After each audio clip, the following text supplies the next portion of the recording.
If you haven't seen my video on the history of the 1st, 2nd, 3rd, or 4th decade AD, make sure to check those out before you start this. The link will be in the description. This is a compilation of the yearly history series on my channel where we cover the history of the world every year. Let's get started.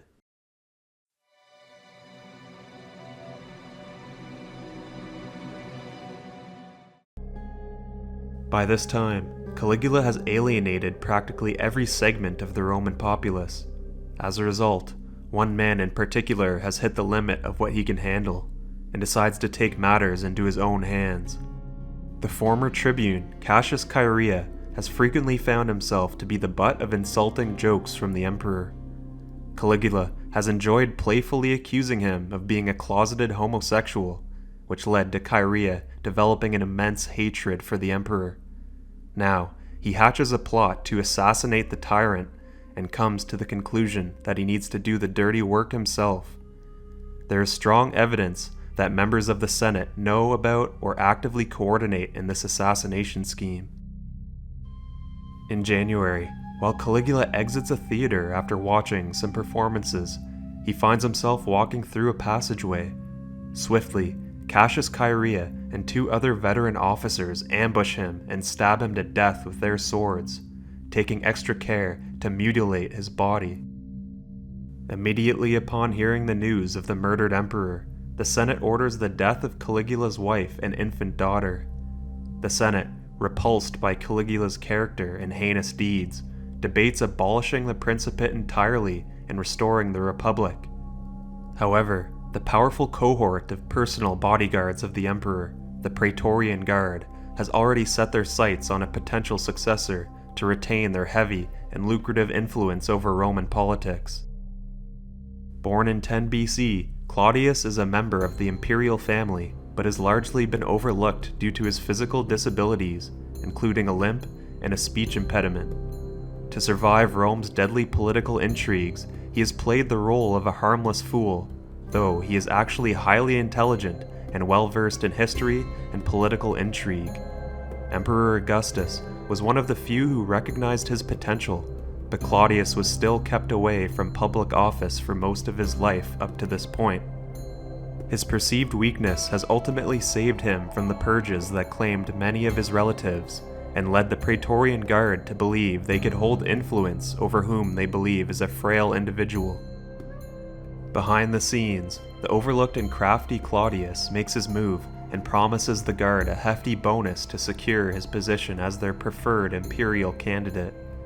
After a night of negotiations with the reluctant Senate, which lacks the military support to enforce its will, the Praetorian Guard successfully broker a deal to have Claudius declared the new emperor of Rome. Shortly after the assassination of Caligula, Germanic tribes launch a surprise attack into Roman territory from Germania. The incursion is likely an opportunistic move, as they see Rome being momentarily destabilized due to the transition of power from Caligula to Claudius.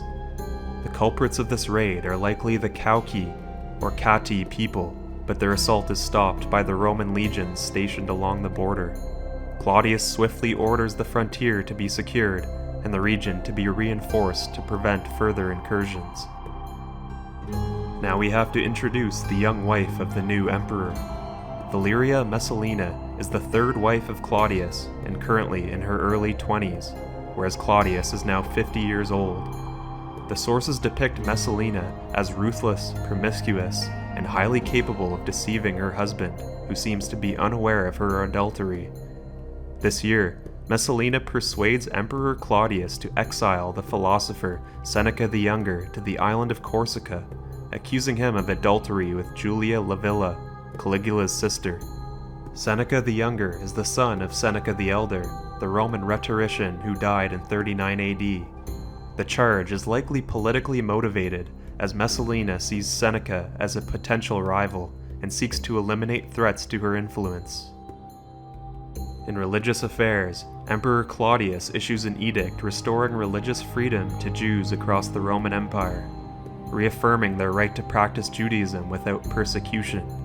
However, he forbids Jews in Rome from proselytizing, likely to prevent further conflicts between Jews and non-Jews, as tensions had risen under previous emperors.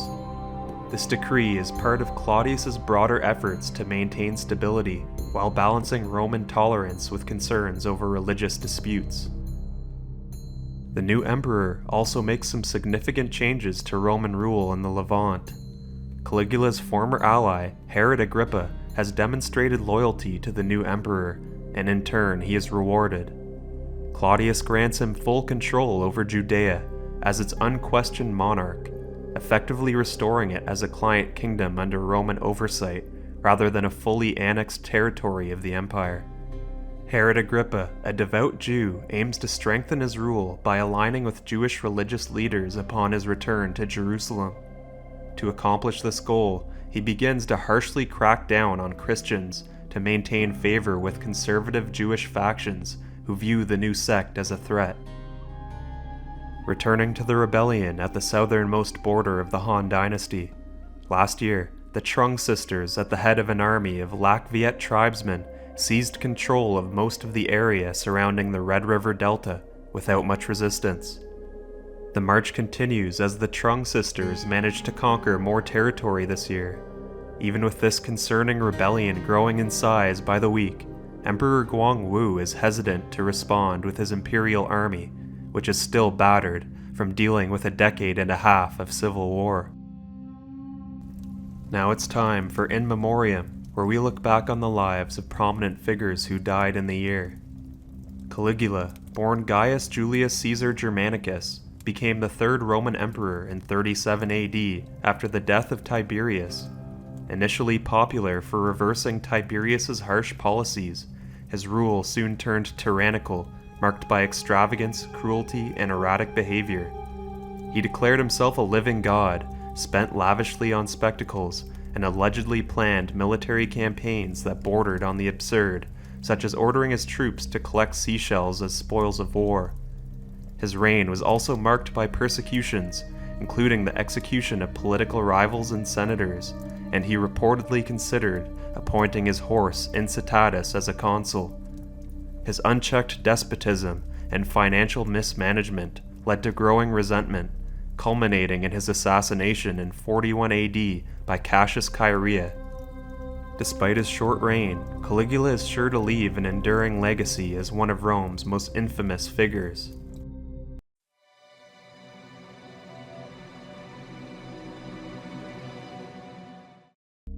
The first instance of rebellion against the rule of the new Emperor Claudius occurs this year.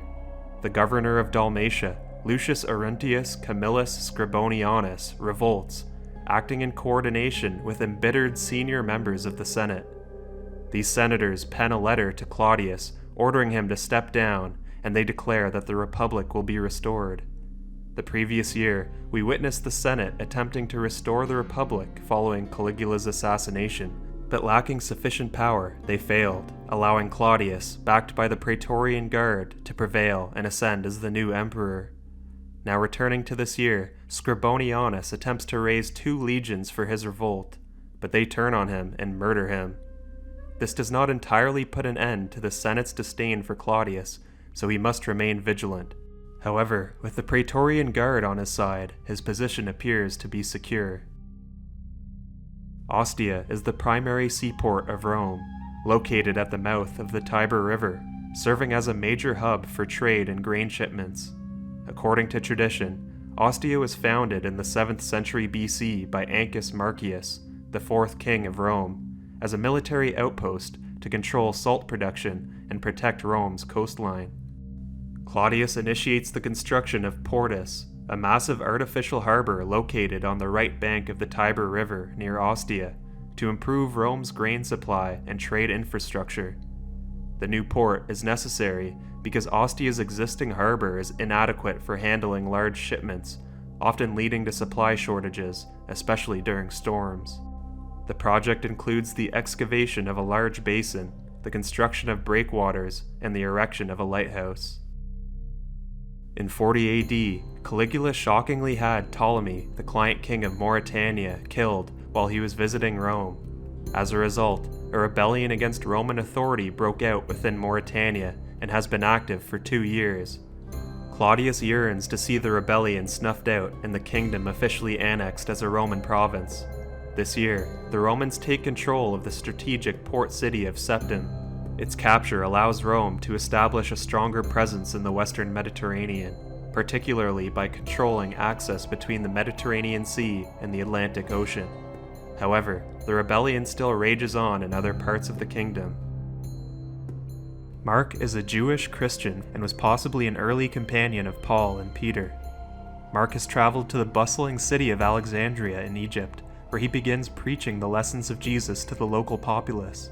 And approximately this year, he is successful at converting many and establishing a Christian community within the city. His mission lays the foundation for what should become an influential center for Christianity to spread, as it is the Roman Empire's second largest and second most important city. In the Caucasus, Emperor Claudius decides to reverse one of the major moves made by Caligula in the east. In 37 AD, Caligula removed Mithridates from the throne of Armenia, believing him to be non-compliant to Roman interests, and replaced him with Orodes, the son of King Artabanus II of the Parthian Empire. Claudius views this move less than satisfactorily and reverses the decision. Orodes is removed from the throne, and Mithridates is put back in his place to become King of Armenia for the second time. As a result, the Romans can now be regarded as having more influence over the kingdom than the Parthians. Within the Parthian Empire, a struggle has been ongoing between its two rival kings, Vardanes and Gotarzes II, two sons of the late king Artabanus II. While Gotarzes holds the main throne, Vardanes, driven into exile in Atropatene in 40 AD, now returns with his supporters to launch an offensive. They invade Mesopotamia and chase Gotarzes away. Vardanes pursues Gotarzes all the way to Hyrcania, where much of his support lies with their people. There, he will remain for the time being, as his brother Vardanes gains the upper hand in their duel for the Parthian throne. 2 years after the Lac Viet rebellion began, Emperor Guangwu deems the time right for a decisive and ruthless crackdown on the breakaway kingdom led by the Trung sisters in the south. Up until this point, he had been hesitant to send the Han army into battle because it needed to be rebuilt and retooled after years of fighting and major civil conflicts. He appoints the veteran general Ma Yuan with the task of bringing this rebellion to an end. Ma Yuan has recently defeated a rebellion of Tibetans elsewhere, so his experience will be valuable to this effort. Ma Yuan reaches the south and raises up an army of 20,000 local inhabitants, along with a fleet of supply ships which will sail towards Lien Lao. By the end of the year, the invasion has commenced, and the newly raised imperial army begins its tedious march through rugged highlands and malaria-infested swamps.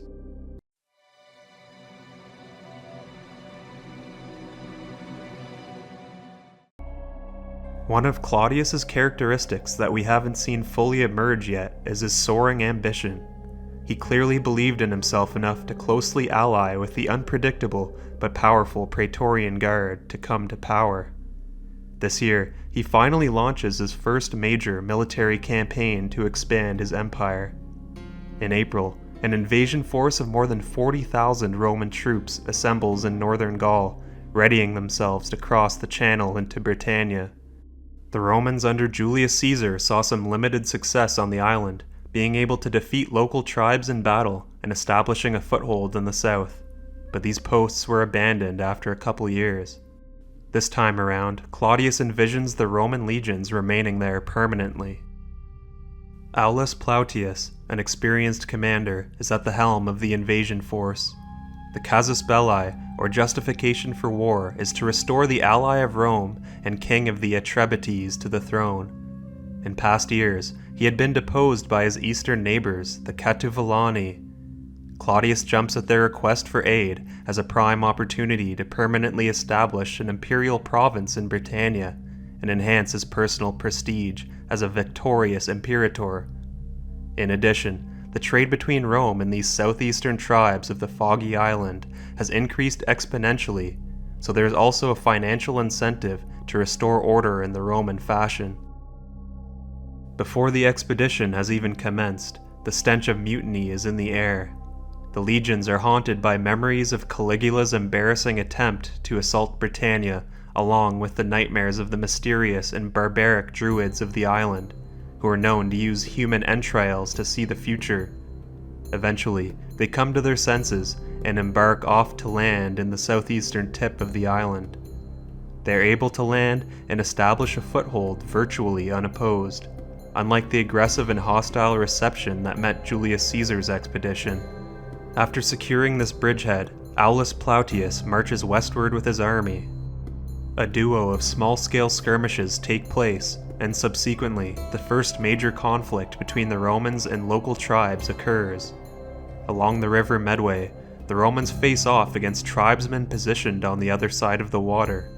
The Britons had already destroyed the local bridge, but to their surprise, a unit of Roman auxiliaries is able to cross the river undetected. They assault their opponents' war chariots, and further down the river, a detachment led by Titus Flavius Vespasianus is able to hit their rear, but the Romans are unable to press on to victory immediately, and the first day of fighting ends without a conclusive result. On the second day, a daring attack led by Gnaeus Hosidius Geta almost leads to his capture. However, his troops rise to the occasion and put the Britons to flight, securing Rome's first victory on the island in almost a century. The Britons, under the command of King Caratacus, who suffered serious losses, scatter towards the Midlands, where they intend to continue their guerrilla campaign another day.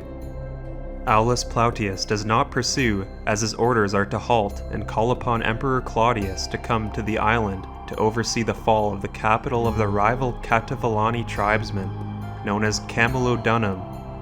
Around 3 months later, Claudius arrives from Rome with reinforcements and, interestingly enough, some war elephants from Gaul. Aulus Plautius took advantage of the respite to reorganize the administration of the conquered territory, establish alliances with friendly tribes, and restore order to the war-torn regions of the island's southeast. Claudius finally arrives, and the march towards Camulodunum through the thoroughly pacified territory begins. Upon capturing the undefended settlement, Claudius celebrates a triumph, makes sacrifices to the gods, accepts the surrender of 11 tribal Briton kings, and establishes Britannia as a new province of Rome, with Aulus Plautius as its governor, before quickly departing for Rome. With the emperor's wishes satisfied, Plautius resumes his pursuit of King Caratacus to establish Roman control over the rest of the lowlands. We mentioned in 41 AD how the youthful wife of the emperor, Valeria Messalina, has developed a negative reputation for being ruthless and promiscuous. She saw the philosopher Seneca the Younger as a threat to her ambitions, so she was able to have him banished to the island of Corsica. This year, her target is Julia Livia, the granddaughter of Tiberius and the niece of Emperor Claudius, and her son, who Messalina sees as a threat to her own son's succession. She accuses Julia of incest and immorality, and Claudius, without hesitation, accepts the accusations, ultimately condemning her to execution. Not only are the borders of the empire expanding in Britannia, but also in the east within Asia Minor. Lycia has been ruled independently as a client state of Rome since 168 BC, after the Third Macedonian War. An agreement was made where Lycia would be governed by the Lycian League, a federal union of cities in Lycia. This year, Emperor Claudius has the Lycian League dissolved and the kingdom annexed into the Roman Empire, adding one of the last pieces of the puzzle in order to control the Mediterranean completely. Little is known about the background of the Roman geographer Pomponius Mela. However, his birthplace is known to be within southern Hispania. Despite this, he makes an invaluable contribution to the Roman Empire with his newly finished and extraordinary map of the known world in this time. Within his work, De Situ Orbis, he produces a map including most of Europe and large parts of Asia and Africa. He is able to define the western coastline of Spain and Gaul and its indentation by the Bay of Biscay more accurately than other famous geographers like Eratosthenes or Strabo, and his ideas of the British Isles and their position are also clearer than his predecessors. The previous year, King Vardanes of the Parthian Empire gained the upper hand in the ongoing civil war against his brother Gotarzes II, who also holds a strong claim to the throne. Vardanes and his supporters led an invasion of Mesopotamia that resulted in Gotarzes fleeing to Hyrcania, where he gathered his own support. This year, the conflict between the two sons of Artabanus II extends out to the region of Bactria, where an agreement is finally reached. Vardanes, in the stronger position, becomes the official king of the Parthian Empire, while Gotarzes, in the weaker position, becomes the ruler of Hyrcania, where much of his support lies. Though defeated for now, an ambitious man such as Gotarzes cannot stay idle for long.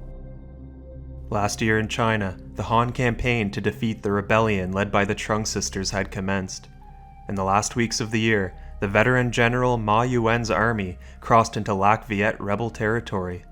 At the start of this year, and after a treacherous slog through unforgiving terrain, the newly raised Han army finally reaches the Red River where the heart of the resistance lies, without meeting much opposition.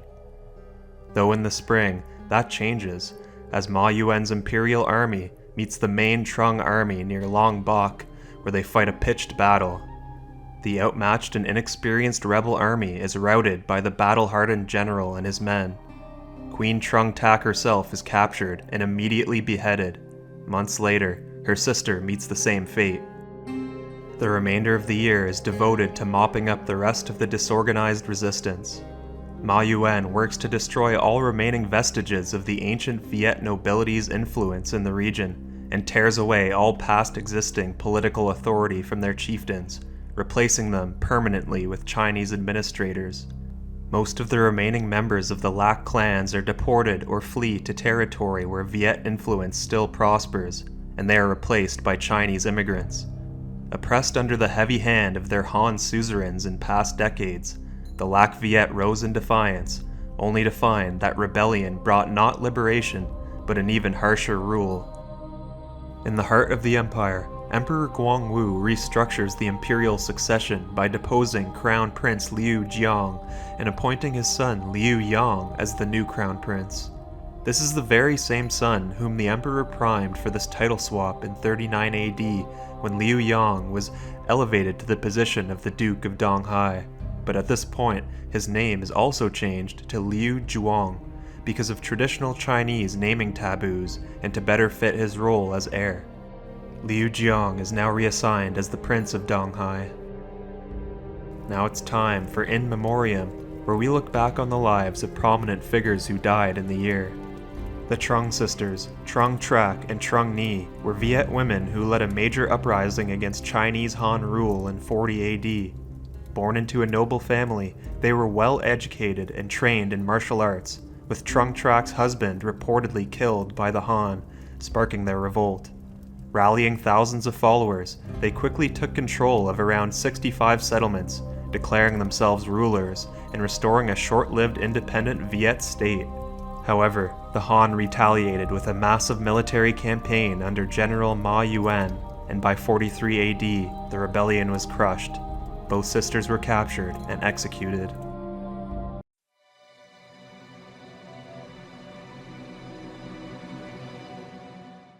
Last year, Emperor Claudius entered the city of Camulodunum in triumph after the Roman army led by Aulus Plautius was able to conquer the southeastern part of Britannia and annex it as a new imperial province. Since then, Claudius has made the long journey back to Rome to celebrate his first major victory as a victorious imperator. However, the Senate does not grant him the right to celebrate a triumph in full, but instead honors him with the construction of a new triumphal arch and grants him the title of Britannicus. He does not accept the title himself, but passes it on to his only son with Valeria Messalina, the now 3-year-old Tiberius Claudius Germanicus. We saw in 40 AD how the tyrannical and unpredictable Emperor Caligula invited the client king of Mauritania, Ptolemy, to Rome, only to have him killed. He subsequently announced that Mauritania was to be incorporated into the Roman Empire, but an immediate rebellion in the kingdom saw those plans never come to fruition. This year, the Roman army is finally able to quell the rebellion after 4 years of campaigning under Roman generals such as Gnaeus Hosidius Geta and Gaius Suetonius Paulinus. Mauritania is immediately annexed into the empire, which has seen significant growth already under the thumb of Emperor Claudius.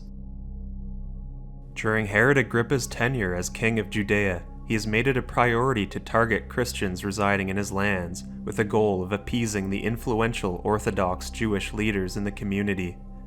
In approximately 42 or 43 AD, he decided to make an example out of James, who was a disciple of Jesus and also known as the son of Zebedee. Agrippa had him arrested for allegedly instigating sedition by identifying Jesus as the Messiah. Almost immediately, his execution was ordered, and James died by beheading. Another prominent Christian who was targeted had better fortune in his case. Peter was arrested during the Jewish festival of Passover. Immediately, he was placed under heavy guard with the intention of bringing him to public trial after the festivities. However, on the night before his trial, an angel was said to have appeared in his cell, causing his chains to fall off and leading him past the guards to freedom. Initially believing it to be a vision, Peter soon realized his miraculous escape was real. Other sources have Herod Agrippa releasing him on the condition that Peter leaves Jerusalem, which he did end up doing. With James, the son of Zebedee, dead, and Peter no longer in Jerusalem, the unquestionable leader of the Christian community in the Holy City is now James the Just, the brother of Jesus. According to Christian sources, those events are said to have been the cause for what takes place in this year. Herod Agrippa is looking to curry favor with his suzerain, Emperor Claudius. He hosts lavish victory games in honor of Claudius's conquests in Britannia, with the goal of dispelling rumors that he is planning a rebellion against Rome. Nevertheless, he does not witness the results of his gesture come to fruition. In the midst of the victory games, Herod Agrippa dies suddenly after 3 years as the king of Judea. In the aftermath of his death, Judea is once again annexed into the Roman Empire after 3 short years of bearing client kingdom status. This time around, Emperor Claudius appoints Cuspius Fadus as the first procurator of Judea, marking the re-establishment of direct Roman governance. The imposition of Roman authority is met with immediate resistance, with riots breaking out between Greeks and Jews in Perea and a stark increase of banditry in Judea. China is in the midst of recovering from its campaign to defeat the rebellious Lac Viet tribes in the south, which broke out in 40 AD and ended in 43 AD. That fact is not going to put a stop to the Xiongnu's raids into Han territory that have been ongoing and severely damaging. In fact, they seem to have been emboldened.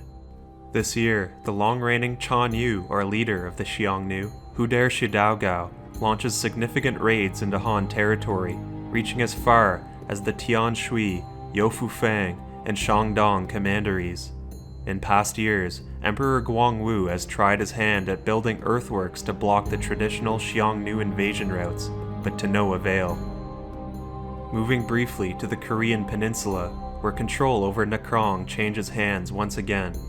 Originally, the Han dynasty acted as the suzerain over Nakrong, but lost their hold over the land in 32 AD. The kingdom of Goguryeo under King Daimyo-sin sacked Nakrong and imposed its authority over the territory in 37 AD. This year, Emperor Guangwu sends in a Han army to reclaim their foreign vassals' status. That is not the only bad piece of news for Goguryeo this year, as their formidable and longtime king, Daimyo-sin, dies after 26 years on the throne. He is not succeeded by his son, Moban, who has decided to be too young to rule. Instead, he is replaced by his youngest brother, Min-jung, as the new king of Goguryeo. Now it's time for In Memoriam, where we look back on the lives of prominent figures who died in the year. Herod Agrippa was born in 11 BC and was the grandson of Herod the Great. He spent part of his youth in Rome, where he developed connections with influential figures, including Emperor Caligula. In 37 AD, he was appointed ruler over several territories by Caligula, and in 41 AD, Emperor Claudius granted him the title of King of Judea, uniting the Jewish lands under his rule. Agrippa was known for his efforts to strengthen Jewish relations and his harsh persecution of early Christians, including the execution of James and the imprisonment of Peter. He died in 44 AD, likely from a sudden illness, marking the end of his reign. James, also known as James the son of Zebedee, was one of the 12 disciples of Jesus and the brother of John, another disciple. He was part of Jesus' inner circle, witnessing key events such as the Transfiguration and the agony in the Garden of Gethsemane. After Jesus' death, James became a prominent figure in the early Christian church, spreading the gospel in Judea and supposedly Hispania. He was executed by beheading around this time by King Herod Agrippa, making him the first apostle to be martyred. Daimyosin became the king of Goguryeo in 18 AD after succeeding his father Yuri to the throne. During his reign, he undertook an aggressive policy of expansion for the small kingdom, conquering minor states in the Korean peninsula such as Dongbuyeo, Gaima, and Guda. He was also able to cause significant trouble for the Han Chinese by raiding their territory, ejecting their influence from Nakrong, and occupying the territory for some time up until his death.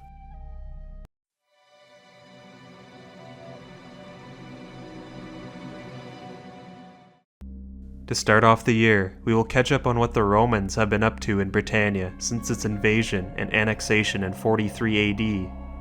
After Emperor Claudius's triumph in Camulodunum and his return to Rome, they have been hard at work repairing damaged infrastructure, constructing new fortifications, and preparing for future military campaigns in the aftermath of the Battle of the Medway. To allow for more efficient movement of troops and supplies, the Roman army oversees the rapid construction of a network of new roads within the annexed territory. Now catching up with the military action, the 9th Legion moves northwards past the border of the new province and constructs a camp at the Briton settlement of Lindum. Elsewhere, the 14th Legion advances into the Midlands, then turns north to set up its base at Ratae Coriel Tavorum, the capital of the Coriel Tauvai tribe.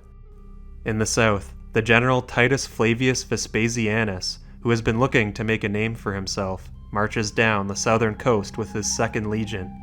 He finds success as he destroys some 20 hill forts and conquers the island of Vectus. Last year, we saw the death of Herod Agrippa, who was acting as the Roman client king of Judea.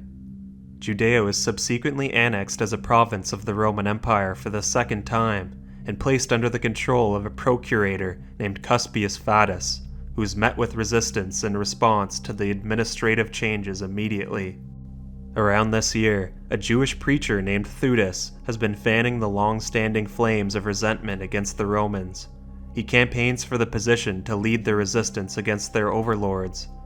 Quote, Theudas persuaded a great part of the people to take their effects with them and follow him to the Jordan River, for he told them he was a prophet, and that he would, by his own command, divide the river and afford them an easy passage over it. Many were deluded by his words. However, Fadus did not permit them to take any advantage of his wild attempt, but sent a troop of horsemen out against them. After falling upon them unexpectedly, they slew many of them and took many of them alive. They also took Theudas alive, cut off his head, and carried it to Jerusalem. Unquote. In Parthia, the throne changes hands once again between the sons of Artabanus II, this time permanently. We saw Vardanes taking the throne back from his brother Gotarzes in 42 AD after invading Mesopotamia and causing him to flee. They reached an agreement the next year wherein Vardanes would remain the king of the Parthian Empire, and Gotarzes accepted the lower status of king of Hyrcania, where much of his support is located. But this year, King Vardanes dies on a hunt, possibly due to an assassination attempt. Tacitus claims this act was instigated by a group of Parthian nobles who feared that his increasing power threatened their own status. Immediately, Gotarzes, who has been biding his time in Hyrcania, leaps at the opportunity to reclaim the throne for himself. With his brother and rival dead, no more major individual challengers to his authority remain. However, the pro-Roman faction of the Parthian nobility still oppose him staunchly.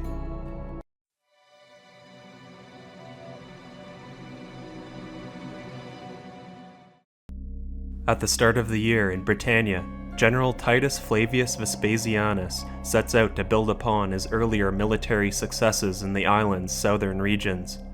In the past years, his Second Legion secured the southern coast and captured the island of Aetas. During the past year or two of preparation, they built new roads and widened existing ones to allow for efficient movement of troops and supplies. This year, they finally resumed their march west along the southern coast, subduing the local Briton tribes along the way without too much trouble.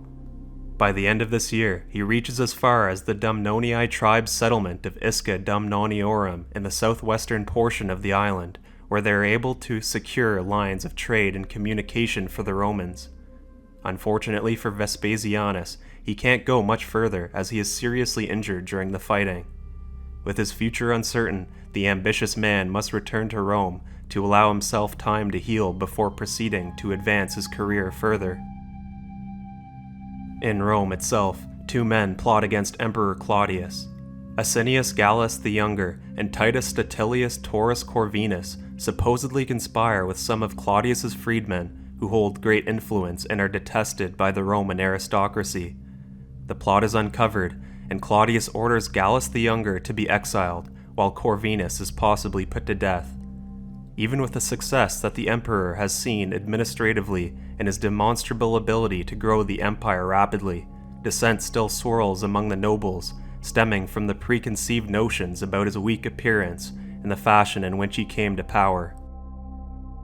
Now turning to the coast of the Euxine Sea, also known as the Black Sea, where the king of Thrace, Rhoemetalces III, was assassinated during a revolt in 44 AD. The turmoil in the kingdom has continued since then, providing the Romans an ample opportunity to intervene. The Odrysian kingdom of Thrace was established in the 5th century BC and united many Thracian tribes under a centralized monarchy, becoming the most powerful Thracian state, often interacting with Athens, Macedon, and later Rome.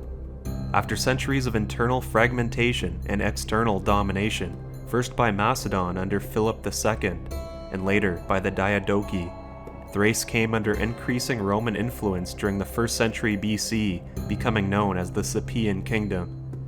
This year, Emperor Claudius decides the time has come for the Roman Empire to annex Thrace, expanding the list of territories brought under Roman rule during his reign, which at this point already includes Mauritania, Judea, and parts of Britannia.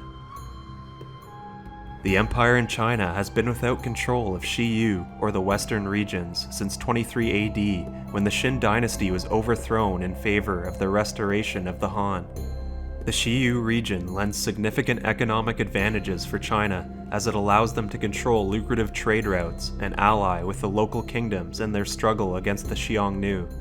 By this time, several of the minor kingdoms within the Tarim Basin, the geographic region which Xiyu covers, are suffering under the dominance of the Xia kingdom. Seeking relief, they petition Emperor Guangwu of Han to re-establish the post of Protector General of the Western regions, a position responsible for overseeing and protecting these territories. However, Emperor Guangwu declines their request, citing the empire's current lack of strength and inability to extend protection to the Xiyu kingdoms. Consequently, these kingdoms, left without Chinese support, submit to the Xiongnu, the great rival of the Han.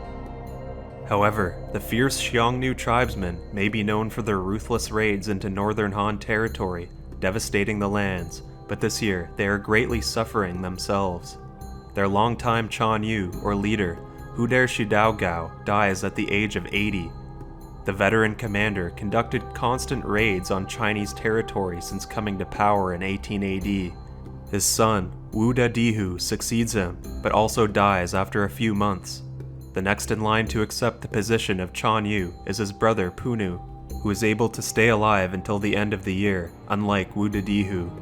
To make matters worse, the Xiongnu are suffering from a famine, stemming from a drought and invasion of locusts that have struck their territories.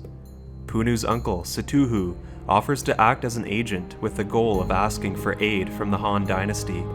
When Punu's officers hear of this, they recommend that Setuhu be arrested and executed. Sutuhu receives warning of their advice to Punu, and in retaliation gathers some 50,000 men to attack the officers. To end the year, Sutuhu moves south to the Ordos region.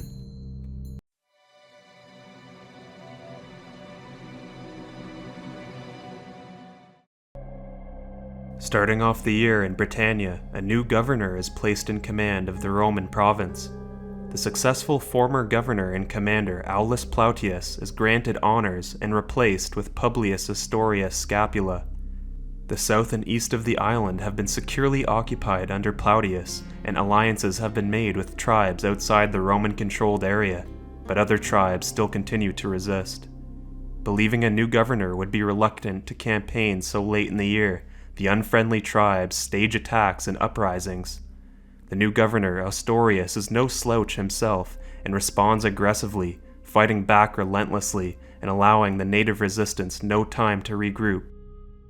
He now declares his intention to disarm all the Britons in the pacified southern and eastern parts of the island, leading to objections by the Iceni tribe. Astorius defeats them by storming one of their hill forts in a hard-fought battle. The Iceni remain independent after their defeat, and a pro-Roman ruler is possibly installed to prevent further rebellions. Elsewhere in Britannia, in approximately this year, a new city is founded on the River Thames. It is named Londinium and is currently quite a small settlement, but its strategic position as the first major crossing point of the river looks to allow for vigorous future development. Across the Channel, the Romans go on the counterattack against the Germanic tribes along the Rhine River. The Roman general Gnaeus Domitius Corbulo is appointed as the new commander of the army in the province of Germania Inferior. As part of his new position, he has to deal with the ongoing troubles with the Cherusci, Chauci, and Frisia tribes who have been conducting pirate raids along the Channel coast and across the Rhine. These naval raids are led by Ganascus, who commands the Chauci and Frisian pirates, launching attacks from both the river and the sea. Upon reaching Germania Inferior, Corbulo tasks both the army and naval squadrons of the fleet with patrolling the Rhine and the North Sea. Eventually, the rebel ships of Ganascus are destroyed in a naval conflict, and Corbulo's mission is a success. The raiding Chauci are expelled from Roman territory, and order is secured. A negotiation between the Romans and Ganascus is arranged, but the Romans use it as an opportunity to assassinate their opponent. The Chauci are outraged by the act of bad faith, so Emperor Claudius forbids further attacks on the Germanic tribes in an effort to ease tensions and orders the Romans to withdraw to the Rhine. Seeking to harden the troops stationed in the region and in the hopes of keeping a lasting peace, Corbulo institutes a rigorous training program in order to ensure maximum effectiveness of his legions. In addition, fortifications are bolstered along the border, and the Roman fort of Triactum is established near the mouth of the Rhine River. Back in the capital, Claudius is enjoying a quite prosperous and successful reign. The emperor reinstates the office of censor, a position responsible for maintaining the census, overseeing public morals, and supervising certain aspects of government finance. Next, Claudius organizes the Ludi Seculares, or secular games, to mark the 800th anniversary of Rome's founding, which traditionally dates back to 753 BC. These are a series of public games and ceremonies held to celebrate the end of one saeculum, or century, and the beginning of another. Claudius's version of the games appears to have been a resounding success. According to Suetonius, a herald proclaimed that the spectacle is one, quote, which no one had ever seen or would ever see again, unquote. Claudius also restructures the College of Haruspices, an ancient Roman religious college of priests who interpret the will of the gods by studying the entrails of sacrificed animals. He expands the college to include 60 members, aiming to strengthen traditional religious practices and state rituals.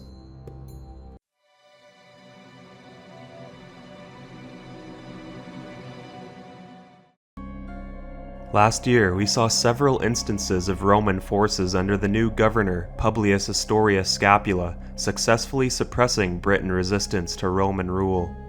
This year, Scapula moves beyond the frontier to lead an attack on the Decangli tribe in the northwest.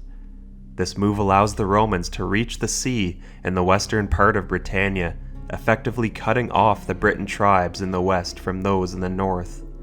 But immediately, Scapula is recalled to deal with the Brigantes who are staging a rebellion. This is also quickly suppressed with a Roman legion being stationed in their territory to ensure a longer-lasting peace. Over the course of the reign of Claudius, we have covered the nefarious reputation for promiscuity and deviousness attributed to his young wife, Valeria Messalina. Thus far, she has succeeded in manipulating Claudius into exiling and ordering the death of several of her social and political opponents, but all of that now comes to an end. On a visit to Ostia, on the outskirts of Rome, overseeing the progress of the new harbor, Portus, Claudius is informed that his wife Messalina had gone so far as to marry her latest lover, Senator Gaius Silius, in Rome. She boldly held a costly wedding banquet during the emperor's absence. The freedman, Narcissus, convinces Claudius that the intentions of her gambit were to have him overthrown in favor of her lover Gaius Silius. Claudius rushes back to Rome and visits the house of Silius, where he finds a great many heirlooms of his Claudii and Drusii forebears taken from his house and gifted to Silius by Messalina. Despite the mounting evidence against her, Claudius's feelings are softening, and he asks to see her in the morning for a private meeting. Narcissus, pretending to act on Claudius's instructions, orders an officer of the Praetorian Guard to execute her.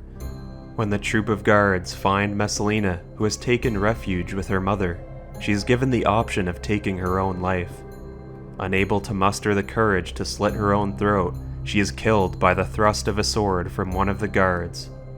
Upon hearing the news, Emperor Claudius does not react and simply asks for another chalice of wine. In the aftermath of this scandalous affair, the Roman Senate orders a damnatio memoriae, erasing Messalina's name from all public and private places, and having all statues of her taken down. Claudius also shakes up the political environment in Rome this year by proposing to allow nobles from Gaul to hold magistracies and join the Roman Senate. This sparks debate. Some oppose the idea, arguing it would undermine Roman tradition and Italian prestige, while others support it, pointing out the province's loyalty and integration into the empire.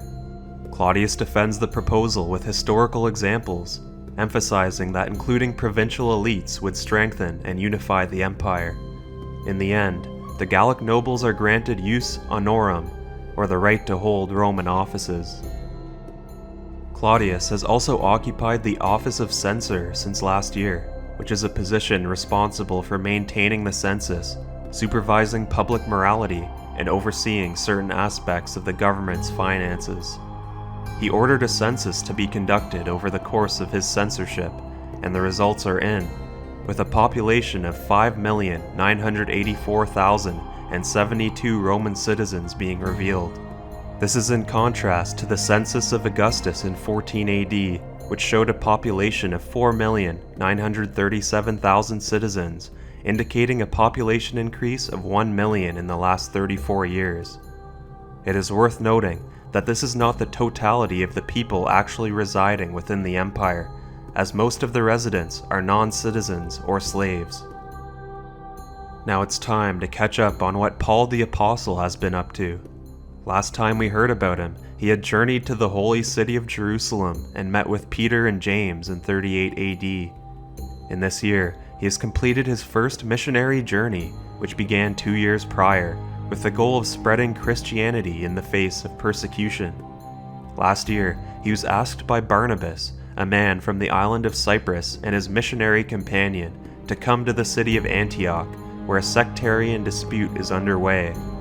At this point in time, Antioch is the third largest city in the Roman Empire, and is the home to many Christians who fled persecution in Jerusalem.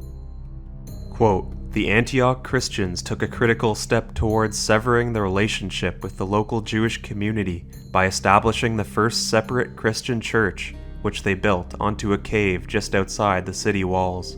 This theological ferment gave rise to considerable tension between Christian factions, and this was precisely why Barnabas had summoned Paul to Antioch." Unquote. The factions in question are the Jewish Christians from Judea, who believe that they hold supremacy over the Gentile Christians, or non-Jewish Christians, and believe that they have to follow Jewish practices such as circumcision and follow Mosaic law. Both sides eventually agree to take the issue to Jerusalem before a council of elders, which is due to take place next year. And with that, Paul the Apostle's first missionary journey, where he promoted Christianity in Cyprus, Asia Minor, and Syria, is complete. In China, a violent uprising of the Aboriginal peoples breaks out in the Wuling Commandery. The veteran general Ma Yuan, who defeated the Lac Viet rebellion of the Trung sisters in the south years prior, volunteers to take command of the situation. Due to internal political rivalries, particularly with the Dou faction, they attempt to undermine his efforts by placing their supporters among his staff. In addition, one of these infiltrators writes to a collaborator in the capital, levying false accusations against Ma Yuan. The letter is shown to Emperor Guangwu himself, who orders an investigation of the commander's conduct. The uprising in Wuling Commandery will continue into the next year. In 46 AD, we mentioned how the militarily powerful Xiongnu Confederacy were in disarray after the death of their longtime Chanyu, or leader, and the devastating famine rocking their lands. Internal strife kicked off when the uncle of Punu Chanyu, Situhu, declared that he would ask the Han dynasty for aid. Punu's supporters heard of this and wanted his uncle to be executed. Hearing of this, Situhu moved to the Ordos region with an army of 50,000 of his own supporters. This year, the political turmoil continues as the Confederacy splits in two. Situhu secures an alliance with the Han dynasty and declares himself to also be the Chanyu of the Xiongnu, taking the name of Bi. At this stage, the northern faction headed by Punu becomes the Northern Xiongnu, and the southern faction led by his uncle Bi becomes the Southern Xiongnu. As a stipulation of Bi's alliance with the Han, they are allowed to settle within Han territory, but they are also made confederates of the Han and are tasked with guarding the northern border. Now it's time for In Memoriam, where we look back on the lives of prominent figures who died in the year. Valeria Messalina was the third wife of Emperor Claudius and became Empress of Rome through their marriage. She birthed Claudius's biological son, Britannicus, who was born in 41 AD. Known for her ambition and alleged promiscuity, she wielded significant influence at court, often eliminating and exiling political rivals through intrigue, such as the prominent philosopher Seneca the Younger. Her downfall came in 48 AD when she secretly married her lover, Gaius Silius, in what appeared to be a coup attempt. She was found and killed by Claudius's men, ending her dramatic and controversial life.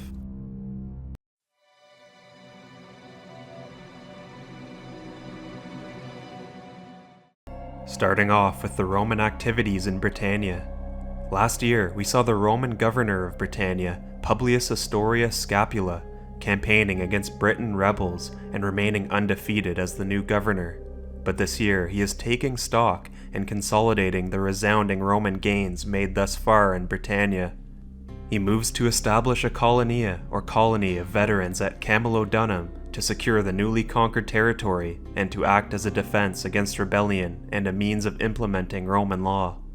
In the western part of the island, Scapula orders a camp to be established on the border with the Silures tribe to check their power and ensure that there is a legion ready to take action against any aggressive behavior. Back in Rome, Claudius is presented with 3 candidates to be his next wife. He ends up selecting his niece, Agrippina the Younger, who stands out because of her feminine nature. He gets senatorial approval and the marriage takes place. It is worth noting that Agrippina already has a young son with Gnaeus Domitius Ahenobarbus, her late husband who died in 41 AD. That son's name is Lucius Domitius Ahenobarbus, and he is currently 11 years old. You could get the impression that there is something quite off about him, but it also could be nothing. Claudius finds a top-of-the-line tutor for Lucius's education in one exiled Stoic philosopher who has been living on the island of Corsica since Valeria Messalina, the then wife of Claudius, had him sent there. That man is Seneca the Younger, and he looks to be the perfect match to help the young boy become a proper Roman. Etruria is a mountainous region inhabited by skilled warrior tribes that came under intermittent Hellenistic and Herodian control before being partially ruled by Herod the Great and his son Philip the Tetrarch, while being under Roman client control as of late. In approximately this year, the Imperator orders Etruria to be annexed into the Roman Empire, and due to it being a smaller and less influential territory, it is absorbed into the existing province of Syria. Also in the same region, where last year we saw the culmination of Paul the Apostle's first missionary journey, which saw him, along with Barnabas, intervening in a dispute between Jewish and non-Jewish Christians in Antioch. The two factions agreed to bring their dispute in front of a council of 12 revered Christian elders in Jerusalem, which takes place this year. After a considerable debate, the council decides to take no formal action. Quote, "That did not mean it made no decision. However, for by electing not to interfere in the affairs of the Antioch church, the 12 in effect ruled that Paul could continue to preach his gospel of salvation without the law to the Gentiles, thereby admitting them to the faith while exempting them from the ritual circumcision. Nevertheless, Jewish Christians remained firmly bound to the full requirements of the Torah. In the missionary field, each side was expected to refrain from interference with the other." Unquote. Unsurprisingly, this timid decision fails to quell the tensions between these two parties. The ever-active Emperor Claudius also inserts himself into Parthian affairs while King Gotarzes II and the anti-Roman faction is in power. He sends in Meherdates, a Parthian prince of Arsacid lineage and the son of the former Parthian king Vonones I, who will do Rome's bidding. Despite initial support from several Parthian nobles, Meherdates' campaign falters due to internal betrayals and the lack of discipline within his forces. Gotarzes outmaneuvers him, and Meherdates is defeated and captured. Instead of executing him, Gotarzes chooses to humiliate his rival by cutting off his ears, ensuring he could never claim the throne again. Last year, we mentioned how the veteran general Ma Yuen volunteered to take up the command against the aboriginal rebels in the Wuling Commandery. Members of the Dou faction, who were looking to steal Ma Yuen's authority and prestige, wrote to Emperor Guangwu, who in turn ordered an investigation into the general's conduct, which is where we will resume the situation.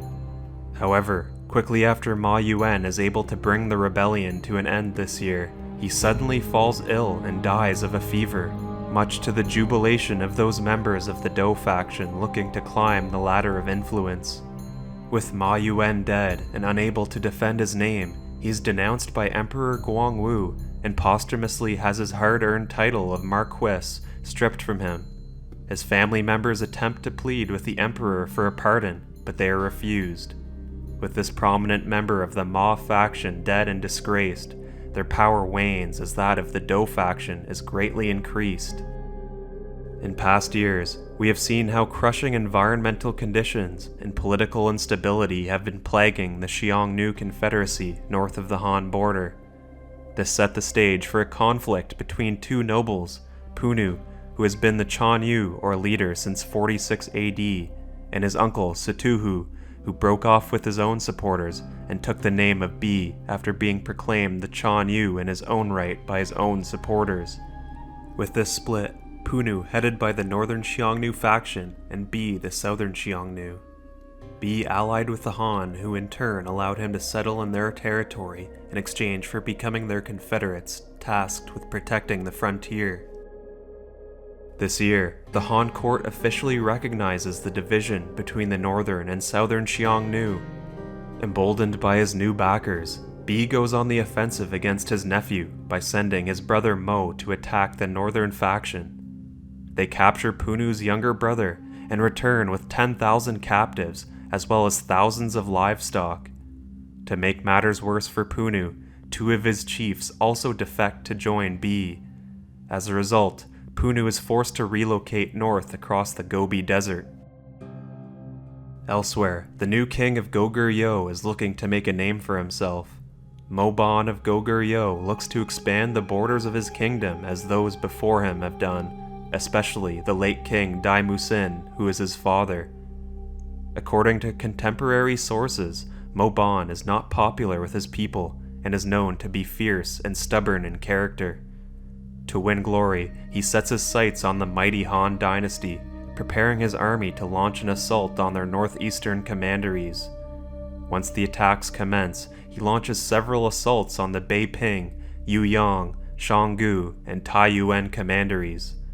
No territory is solidly captured, but the Han look to diplomacy to end these incursions as the year ends. Now it's time for In Memoriam, where we look back on the lives of prominent figures who died in the year. Ma Yuan was born in Hanzhong and rose through the ranks due to his military skill and loyalty, eventually earning the title Fubo Jiangjun, or General Who Calms the Waves. He is best remembered for his suppression of the Trung Sisters' rebellion in 43 AD, which reasserted Chinese authority over the southern region. Ma Yuan also led successful expeditions against the Xiongnu and Qiang tribes, helping secure the empire's borders. He died of illness during a campaign in the Wuling Commandery and was posthumously denounced.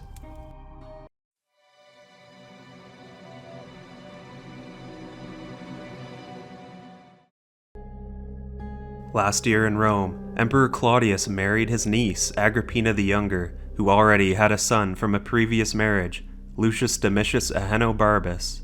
Now under Agrippina's influence, Claudius is persuaded to adopt the boy, formally integrating him into the imperial family. Upon his adoption, Lucius assumes the name Nero Claudius Caesar Drusus Germanicus, or just Nero as we will refer to him.